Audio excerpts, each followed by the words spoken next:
Thank you for joining us for another edition of Central Mass Chronicles, a show in which we look at not only state issues and local issues, but national issues as well, but always with an emphasis on what's happening right here in our own backyard. Here's our panel for today. Ben White is the executive producer of Talk of the Commonwealth. Thank you very much for being here, Ben. We've got Roberta Schaefer, who is here as well, former head of the Research Bureau, longtime panelist. Randy Feldman, premier immigration lawyer here in the city, longtime panelist. Thanks for being here. Roberta, let me start with you. And we're going to talk a little bit about a new state report that has come out, which seems to say that Worcester schools are headed in the right direction when it comes to in-house suspension. People are pushing back a little bit, saying, well, but is anything really different? And the suspension rate's an issue we've talked about in the past, staying the same when it comes to Latino students being suspended at a much higher rate than their white counterparts. But let's begin with some very sad news, and somebody that I know that you knew, longtime school committee member and one of the top vote getters ever in the history of Worcester politics, Brian O'Connell, passing away unexpectedly. Yeah, I would just like to express my condolences, and his passing is a real loss to the city. He was on the school committee for 38 years, I think, and took it very seriously. He was also a longtime member of the board of the Worcester Academy, and I knew him in both capacities. Somebody who just took his job very seriously, always very thoughtful about the issues. I was in regular contact with him, a few times a year about different issues. And he was just a gentleman, very fine human being, and this is a very serious loss. Yeah, for and the way that city. it should be. I mean, somebody who I think really put it out there in the marketplace of ideas. It wasn't personal. Right. He just wanted to, and he loved to talk about the issues and particularly about the school. So fitting, I think, that on this program we're actually starting there. Roberta, let me stay with you for a moment. So this new state report comes out, and it talks about the fact that there are these lower suspension rates. Some people are pushing back and saying, well, is that because you just tell people not to suspend somebody? Right. Is there any real change? But what it also has is, and as I said, we've talked about this in the past, so they compare the number of in-house suspensions, out of school suspensions, to the white students, and so show that the Latino students are suspended at a much higher rate, and that percentage hasn't really changed. Yeah, I mean, this is, the suspension rate is just, sort of underneath. It's the tip of the iceberg of, we should be focusing on what is it indicative of? I mean, we need to improve discipline across the board, have, rules and regulations that make sense, and it shouldn't be the focus on the racial gaps. There's no reason to assume that such gaps don't reflect differences in behavior which come from primarily, from the home. And when we're talking about the gap in, minority students, Latinos, or they're the predominant group that it's being dismissed, suspended at a higher rate. Is it, without being, racist, is this a reflection of some of the problems that they face at home, whether there are more single parent Which is interesting because, of course, with the conversation, Randy, here in Worcester is that it seems to focus on that there is some type of an unconscious bias that is going on. And that would mean that a white student doing the same thing is probably being viewed in a different way than a Latino student who is then being suspended. Yeah, I'm sure the school committee would fight back from that, and I'm sure that the minority community in general believes that. Right?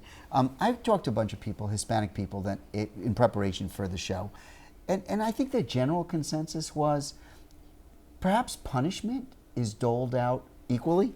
Maybe unconscious bias plays a small part, but it's not really an unfair punishment situation when it comes to suspensions. What's unfair is all the things that led up to you acting out to get punished. right? All the things that contribute to the fact, Roberta, you named a couple, but there's other things that are a little less defensive, you know, on their part, a little bit more like the nature of American society, the nature of poverty, the nature of discrimination, the nature of cultural acclamation or not. Like all of those things contribute to frustrations perhaps that people then act out on. And then when they act out on, then they would say the standard's basically the same, but it's that sociological look at what's going on that they thought should be trumpeted and talked about. And I know they use this example of there's a student who's sitting there, he's wearing a hat in class. You can't wear a hat in class. You say to one student, the teacher comes in and says, take off that hat. You're a white student, you know, you take it off, you don't take it off, whatever, but you're hearing it differently, they say, than a black student, than a Latino student, based on what, sort of going along with what Randy just said is one of the examples that I've heard used. Yeah, I think you're right. And when you talk about this implicit bias, I think that there is a cultural aspect to it, right? And it's not necessarily worse, just different. And all different groups have different cultures, and especially in a city like Worcester that's so diverse, you're going to have that mix of cultures in the schools, and how do teachers and administrators react to that, and how do they dole out punishment. But I want to look at the numbers very quickly. So there are many underlying causes, and we could go through them one by one and take us an hour. But if you look at the numbers, this bothers me because, yes, we did have that reduction, the 5-year low now, and folks are glossing over this. First of all, I am concerned that those numbers could artificially be lowered, and I don't know for sure what the reporting is and how they've conducted their punishment and how they've meted that out, maybe to try to make themselves look better. I'm not saying that, I don't know, but if they are true, then this is a huge win for the school system. The issue I have is that when you look at the disparity, you actually see that Asian students have the lowest rate of discipline of any of the races, including white students. So I don't know if it's racially based. I tend to think that it's much more socioeconomic than race-based. Well, that's socioeconomic, but I want to pick up on that for a minute. So so why then are the white students? Yes, why is based on white the standard? Just said, should we be looking at, well, the Asian students? Well, why are the white students being? Why are the Asian students the being model? suspended? Well, yeah, why are because, the Latino? Why are the black students? I would like to argue that some of these issues that are causing the bad behavior in school may be well beyond what the school department can deal with. What you've raised here about cultural issues. I mean, we know that Asian parents have and it's, you know, this is what I don't like about identity politics, because we're lumping all these people together.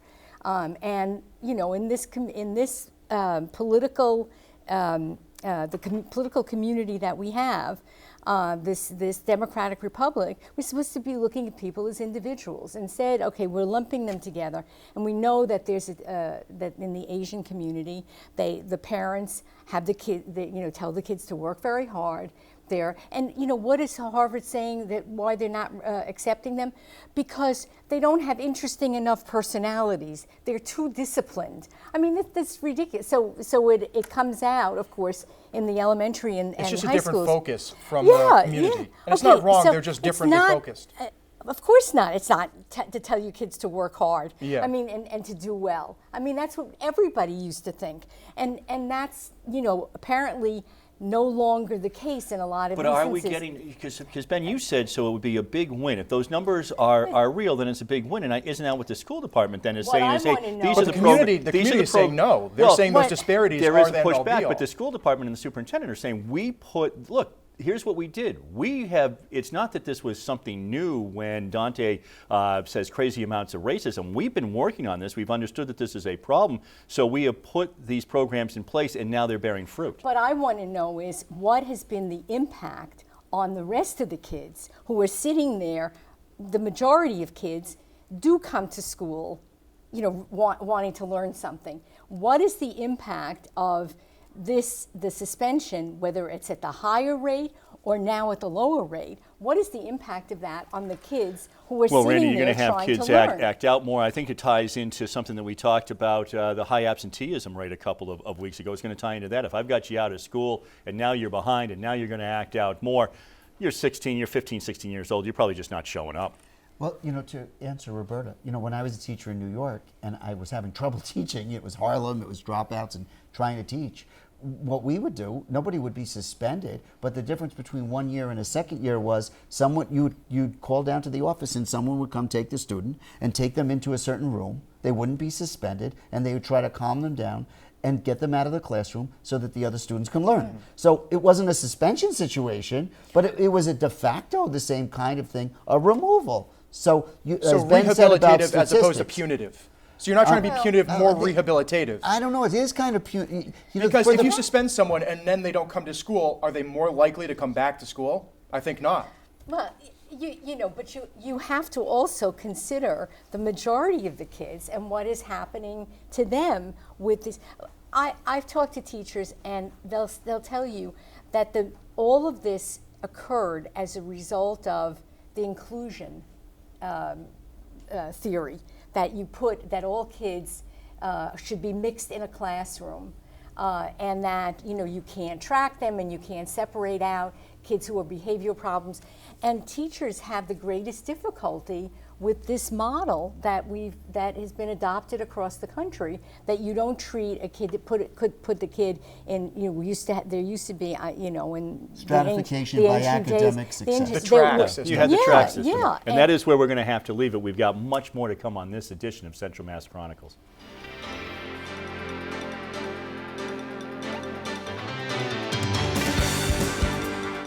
Local news from Central Massachusetts for Central Massachusetts. A new study looks at the prices of commuter rail fares in cities like Worcester. Area schools are taking extra precautions as several communities raise the EEE threat level to critical. Police say they are still receiving reports of drivers speeding in the same area of the crash. Reporters in the field. And an in-depth local forecast. Worcester News Tonight on Charter TV3. Elizabeth Warren talks about the 1%. She is the 1%. Now, if you really are so concerned about the little guy and the average guy and the middle income person, where are you? Too bad that our own Congressman, Jim McGovern, doesn't have the fortitude to stand up and speak on behalf of the people in his community. They all go to Congress with no money in their pocket, and they all leave there as millionaires. How does that happen?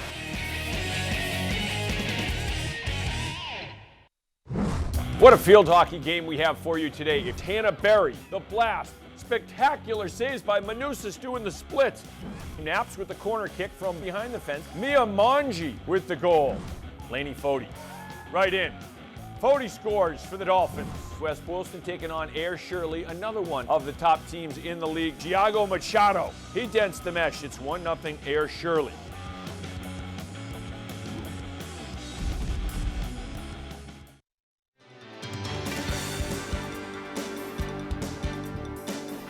Well, we want to talk a little bit about the election that is coming up on Tuesday, November 5th. And I got to tell you, I think this is the strongest candidates that we have had for both school committee and city council in quite some time. So you can really make a difference. Get out there and vote. Ben, let's begin with you. You've been watching this election. Are there some newcomers, and plenty of incumbents who people can support if they like the job that they are doing? But I'm interested in some of the newcomers and if there's anybody who has caught our panelists' eye. So for me, I've been watching this race very closely because, like you said, record number of candidates. I think that the quality is above and beyond what we've seen in recent elections.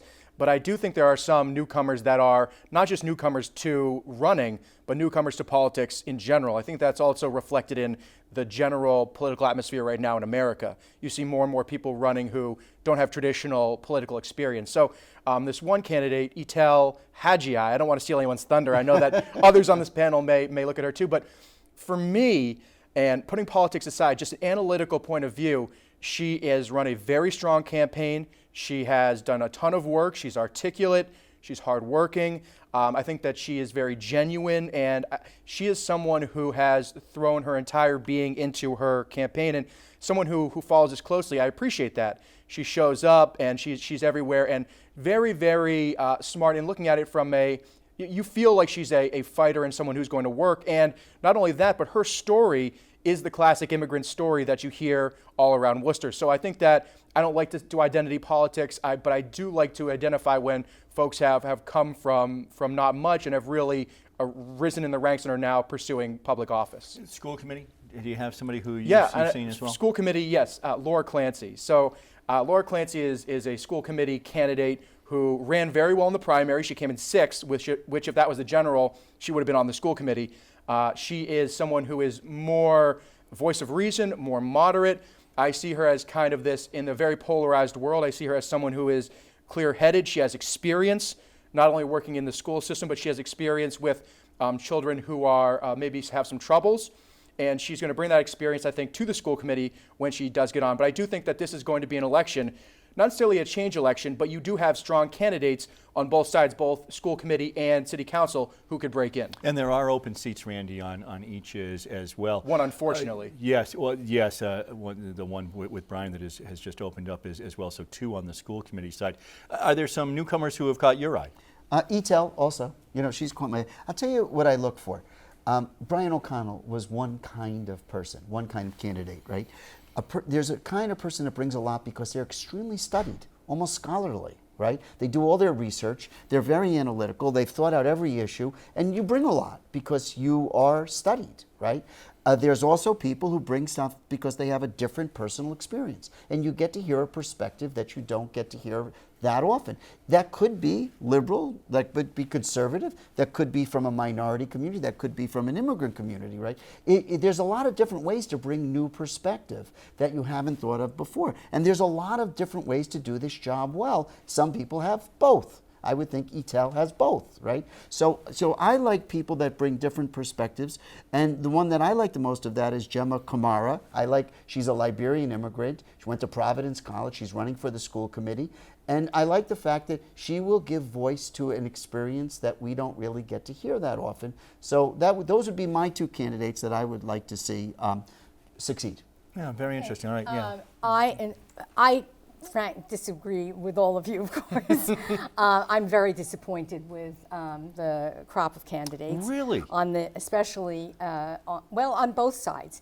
First of all, on the city council, the one who stands out for me of a newcomer is this fellow Corrigan, Evan Corrigan, yeah, young man, 23. Yes, yeah. yes. Why? Because he is the only one of the new candidates who has taken a stand on the tax rate and not saying that he's absolutely going to vote for the lowest rate for the homeowner. The others, and I believe that Tony Economou is also in that category. The others are Tony Tony is for closing the gap and for the businesses. Yes. Yeah. Okay.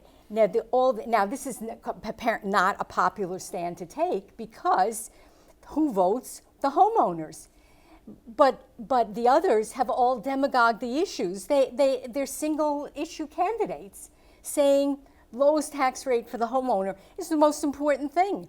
And what this is false advertising because it's not the lowest rate, because every time we vote for the lowest rate, more businesses move because the businesses have the highest rate, and then the homeowners end up having to pay more. But don't you think, I was going to say real quick, Ben, and Roberta, but don't you think this to me is a real issue for it because you have one open seat. So let's say that you had all of the incumbents who were returned and you just have one newcomer. If that newcomer is Tony Economou, then you're 6-5 to vote for the closing of the gap in favor of the businesses. If Donna Colorio gets on, for example, who has actually said the lowest, not just one of the lowest, then you are 6-5 going for the lowest rate for the homeowner. So it is a huge issue because you really are going to flip the council. But it's not a single issue. I would push back on that very hard. I think that only 2 candidates have made it a priority in their campaign, and that's Tony Economou and Donna Colorio. Okay,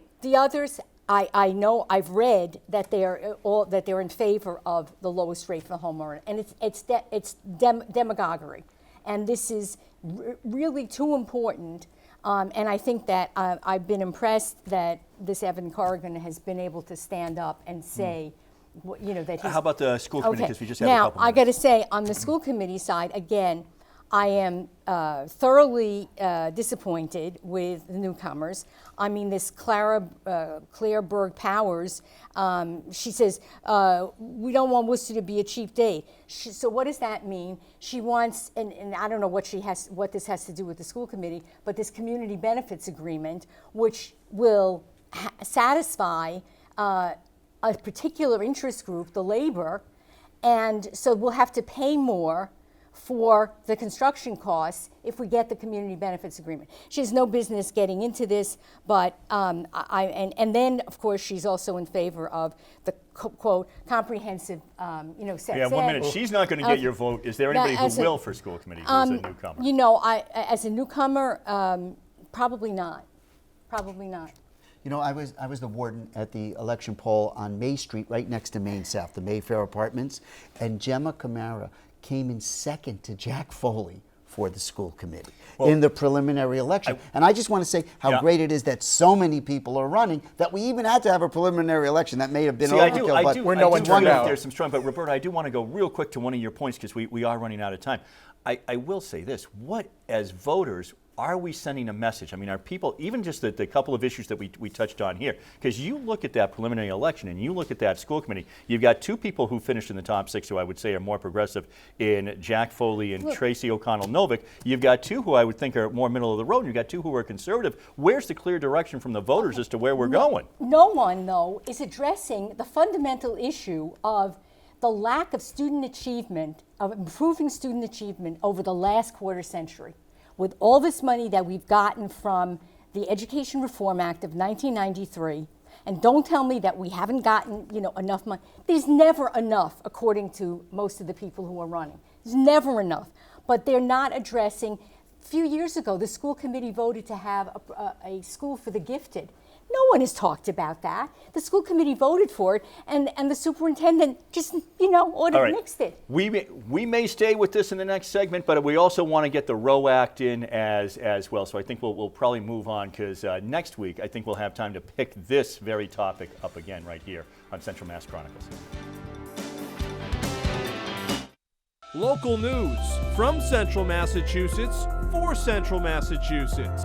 A new study looks at the prices of commuter rail fares in cities like Worcester. Area schools are taking extra precautions as several communities raise the EEE threat level to critical. Police say they are still receiving reports of drivers speeding in the same area of the crash. Reporters in the field. And an in-depth local forecast. Worcester News Tonight on Charter TV3. You know what I've got in my hand here?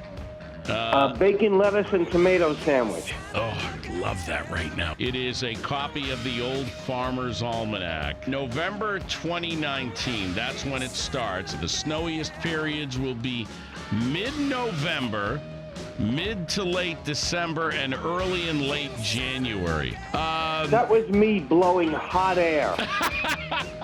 You're listening to the Jim Polito Show, your safe space. Charter TV3 and UMass Memorial Healthcare have teamed up to bring you the latest news and trends in healthcare. Health Watch, presented by UMass Memorial Healthcare, brings you the healthcare topics that are important to you.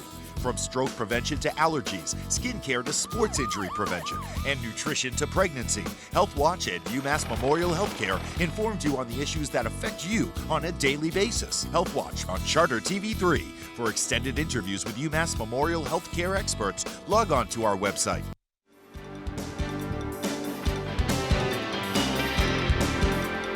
So, Randy, Massachusetts is among the bluest of blue states. And I think that that's why the Roe Act is being talked about so much in Massachusetts. It's something that State Senator Harriet Chandler has championed for a while now. And the Roe Act, and I'll let you speak to it, but the Roe Act to me really is particularly blue states who are saying there's a lot of conservative judges that are being appointed. They're concerned with women's reproductive rights and with protecting them. And so they want to make sure that in Massachusetts, as a state, we're strengthening some of these laws. And so the Roe Act is going to be voted on, I think it's probably going to pass in Massachusetts. There's a couple of controversial things we'll get into about it in a moment. Well, the motivation for the Roe Act is that the U.S. Supreme Court is going to overturn Roe v. Wade, right? The 1973 decision that had you can't make a blanket statement like that because they never do an either or. But it's death by 1,000 cuts. But it's the concern as to why. But I mean, I think it's why we. Well, the concern is that not that it will be one big decision, but that it'd be death by 1,000 cuts. Right. Right. That's true. That it wouldn't be overturned, but that each state would start, which is why we want to strengthen it here. That's where we were before Roe v. Wade. That every state I think it was 39 states already had laws, state laws, legalizing abortion. You're doing an excellent job summarizing this. Appreciate it. So I think now the Louisiana case, I think it's the Louisiana case that's going to go up to them next, right? And the death by 1,000 cuts, that they're going to see if they're going to start to put more restrictions the states' on. rights issues. Yeah, states' rights issue. And apparently, I think it's 12, it's something in the teens, state legislatures have tried to amend, change, challenge some of the rights that Roe gives women to decide on their own whether they want to seek an abortion. And this Roe Act in Massachusetts is a counter-reaction where you put into statute, you make a law that the legislature and the governor pass, so that it's not just a matter of court decisions and stare decisis. But we already have a law in yes, Massachusetts. and that's the problem. The law that we have in Massachusetts was passed the year after Roe was decided in 1974, and it is an incredibly restrictive law. It punishes doctors who do abortions outside of certain confines. The only medical procedure where a doctor would face a criminal charge. It also doesn't define life in a way that most of us would define life now with all the scientific knowledge that we now have. There's many things about how the law is defined in 1974 that were so a counter-reaction to Roe in a conservative way that have to be revisited. I just want to get in right now, too, because we just have such limited time. So the two things that are the most controversial, of course, now coming up are how long until you can get an abortion, and B, that parental consent. 14, 15 years old, you don't have to ask mom and dad. They don't have to know. I would just like to make one comment about it.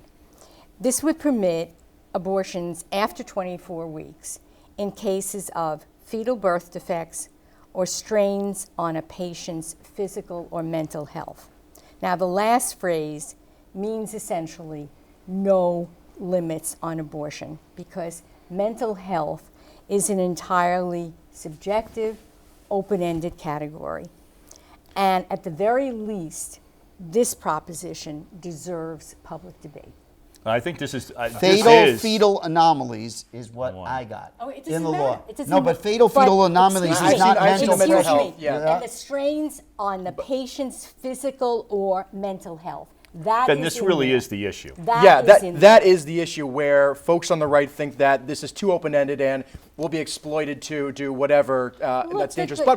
Well, they've said it to the point that they've made it out to be that a baby would be born. Infanticide. That's the drumbeat on the far right. Yeah. But what I will say is, I think that the issue here is that we need to figure out, how much we want to go far enough to say we as Massachusetts are going to double down, because we know we live in a blue state, that we won't be affected by, if Roe came down at a federal level, we wouldn't be affected here in Massachusetts.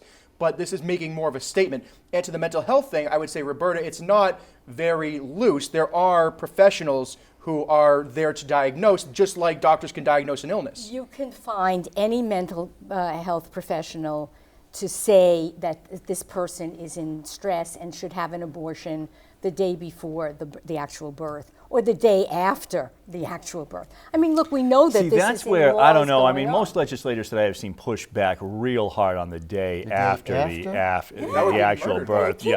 Well, it's back to what you said about the infanticide. Well, listen, right now, most Democratic legislators are under attack right now on their social media. With this baby killer tag that is going on. So you have to define it in a way that's not what you mean, if that's not what you mean. But you can't leave it this way. It has to be some debate about it. Another interesting issue is they want to get rid of, if you're below 18, that you need a court order. And one of the reasons they want to get rid of it is because it takes up to 2 weeks to get that court order. And what really normally happens is that as young people, it's worse. You just figure out you're pregnant probably about week 7 or 8. Young people, the statistics say it's a little bit later. And then if you want to go to a judge, it can take on average up to 2 weeks. So by the time you do all that, can you still be able to get the abortion? Randy, that's where we're going to have to stop it. As always, the conversation will continue here. We'll pick it up next time right here on Central Mass Chronicles.